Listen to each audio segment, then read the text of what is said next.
I wrote my comments because I only have a few moments, and as Governor and the next President of the nation of America, the United States of America, Mike Huckabee, has said, I got to Washington the hard road.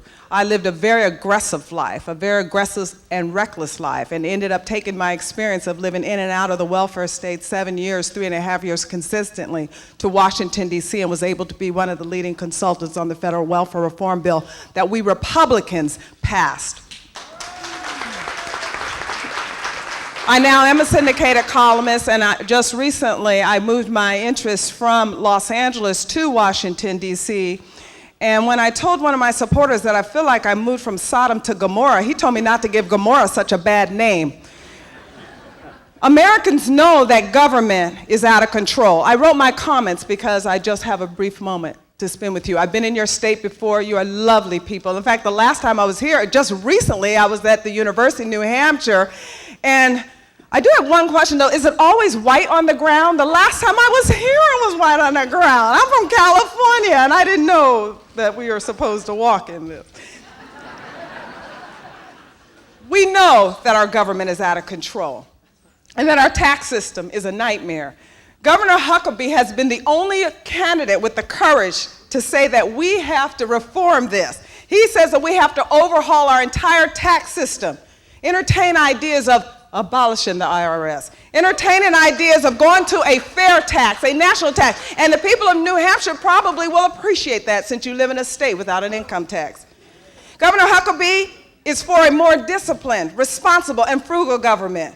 We do need change, but not the type of change that the Democrats are talking about. They complain that the influence of lobbyists in Washington is too much, and they are right. And in fact, the number of lobbyists since 2000 has doubled in Washington, D.C. But more government, as they're proposing, means more lobbyists. And it's Governor Huckabee who knows how to discipline government, bring it back into control so that people in America can live free in their lives. And being in a state whose motto is live free or die, I can appreciate that. And you should too. In fact,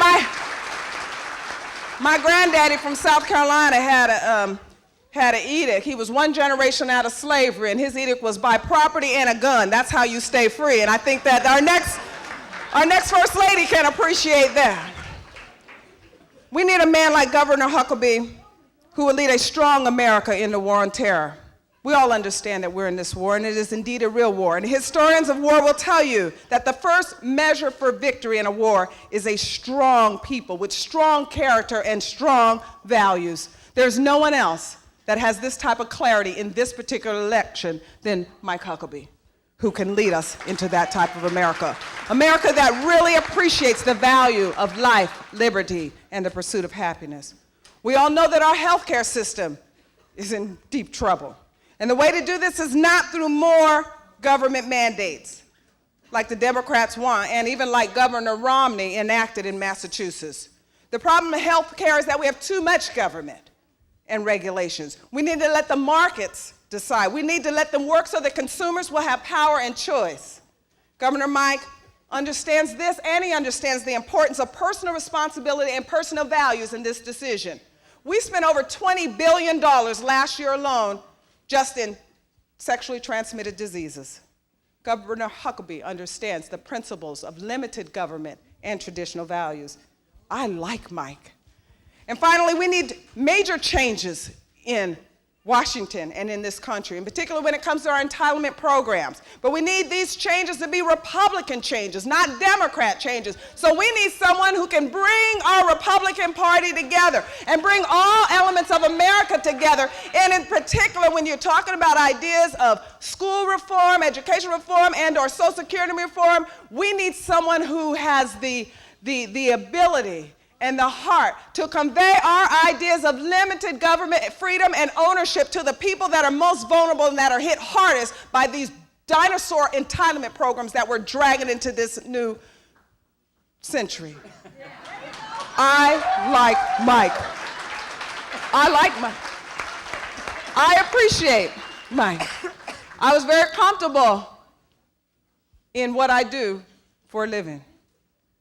Mike Huckabee called me and said, would I support him?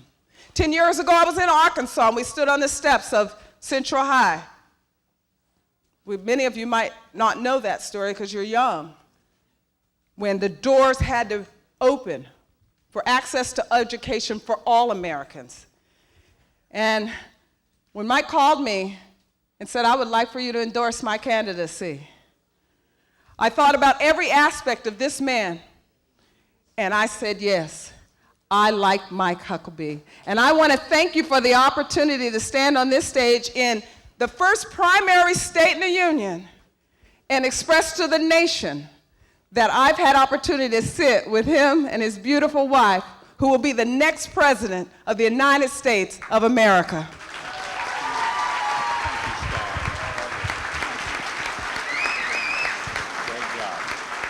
Thank you, Star Parker.